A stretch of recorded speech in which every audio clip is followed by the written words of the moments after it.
Olá pessoal, meu nome é Nadiane. Estou gravando esse vídeo para compor a nota do módulo 2 do curso de Educação Especial na Perspectiva da Educação Inclusiva, ofertado pela UERN.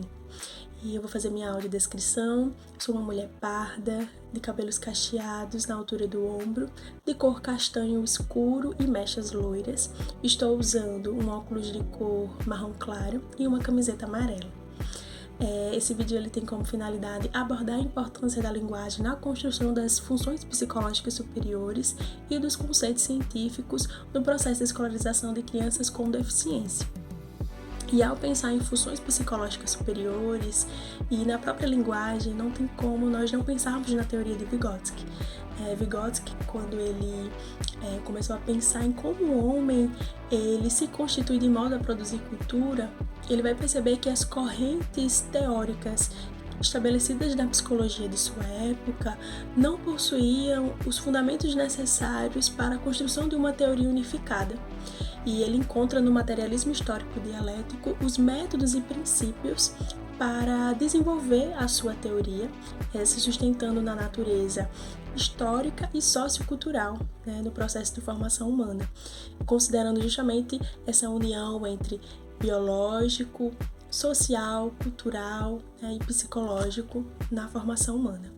Então ele vai compreender o homem a partir de um conjunto de relações sociais incorporadas. Então ele vai dizer que o homem, a relação do homem com o mundo e com os outros homens se estabelece de forma mediada.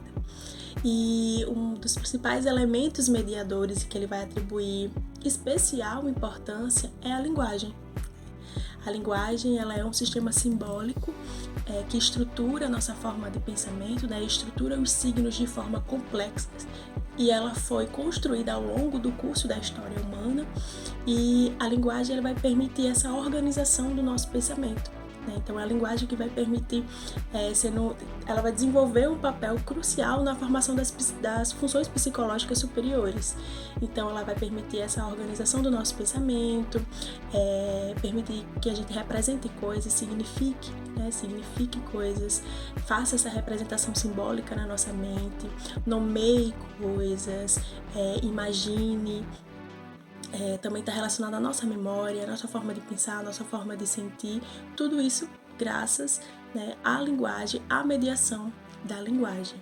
E pensar nessa linguagem, nesse processo de mediação, na escolarização de crianças com deficiência, a gente tem que considerar também a lei geral que rege o desenvolvimento humano, que é a singularidade dos processos de aprendizagem. Então, entender que cada criança, ela se desenvolve de uma forma única. Então, a gente não deve trazer para a nossa sala de aula incapacidades ou impossibilidades ou as limitações. Não, a gente tem que entender a plasticidade do nosso cérebro, que tem formas infinitas de aprender e de se desenvolver. Então, por que não trazer mediações diferentes, mediações que permitam simbolizar, representar, imaginar e até mesmo com outros suportes, outros recursos para que melhore o desenvolvimento, para que haja aprendizagem processo de escolarização das nossas crianças. Então, o professor ele precisa ter esse olhar atento para esse processo de ensino e de aprendizagem. Olá, pessoal! Me chamo Damária, vou fazer minha autodescrição. Sou parda, tenho cabelos cacheados preto, ele se encontra semi-preso. Estou vestindo uma blusa branca com nomes na cor vermelha. Hoje eu vim falar um pouquinho para vocês sobre o conceito de mediação, destacando a importância dos instrumentos e signos na representação simbólica. Então, para falar sobre isso, vamos logo falar um pouquinho sobre o que é mediação. A mediação, ela refere-se ao processo pelo qual ferramentas e signos são utilizados para intermediar, ser intermediador da relação entre o indivíduo e o ambiente. Então, promovendo o desenvolvimento cognitivo e a aprendizagem. Então, pessoal, a mediação não é apenas uma ferramenta pedagógica, né? Mas um conceito fundamental que descreve como o conhecimento e as habilidades são adquiridas através da interação social e da cultura. Então, para o nosso filósofo Vygotsky, ele diz que há dois tipos de elementos mediadores, que são os instrumentos, né, e os signos. Os instrumentos, eles são objetos materiais que ampliam, né, ampliam as capacidades físicas, né, do indivíduo ao interagir com o mundo externo. Por exemplo, vamos imaginar que a gente vai dar uma aula de geografia, onde a gente vai estar utilizando como recurso mapas, né, os mapas. Então, esse mapa vai auxiliar, né, na compreensão de conceito, ou seja, vai ser um instrumento, certo? Os signos. Então, os signos, eles são sistemas simbólicos, né, como a linguagem, os números, gestos, imagem, ou seja, são ferramentas pedagógicas.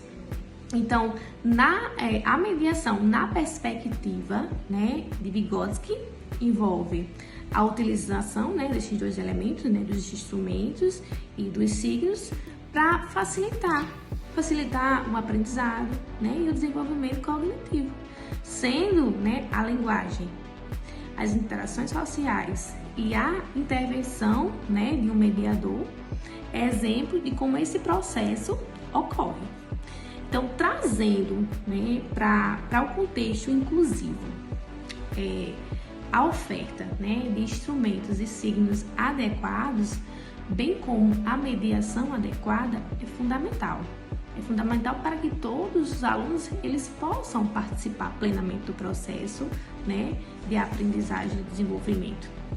Então, a criação, né, de ambientes de aprendizagem que valorizem, né, a diversidade de experiências, os estilos de aprendizagem, utilizando instrumentos e signos que se adequem, né, às diferentes necessidades, é essencial, é fundamental para uma educação inclusiva e eficaz. Olá, eu me chamo Tiara Farias. Vou fazer minha autodescrição. Sou uma mulher morena, de estatura mediana, cabelos escuros cacheados e olhos escuros. Estou vestindo uma blusa branca de mangas coloridas, uma farda do Departamento DAI, Departamento de Ações Inclusivas. Estou aqui para falar um pouco sobre a Zona de Desenvolvimento Proximal e seus conceitos. Você já percebeu que a criança aprende muita coisa sozinha, mas precisa de ajuda para entender outras mais complexas? E aí que entra um conceito muito importante da educação, a Zona de Desenvolvimento Proximal, a ZDP. Segundo Vygotsky, a ZDP é como uma ponte entre o aluno já consegue fazer sozinho e o que ele ainda não consegue, mas pode aprender com ajuda. É nesse espaço que o aprendizado mais rico acontece, com o apoio de um professor, colega ou ferramenta. Nesse processo de aprendizagem existem dois tipos de conceito: espontâneo, surge da vivência. A criança aprende, por exemplo, que se jogar água na terra, ela vai virar lama. E aí temos o específico ou o científico, que são os que ela aprende na escola, com mediação. É quando ela entende, por exemplo, que é aquilo que se chama mistura e pode separar com um filtro. Os espontâneos, eles vêm primeiro, mas sozinhos não constroem um pensamento científico.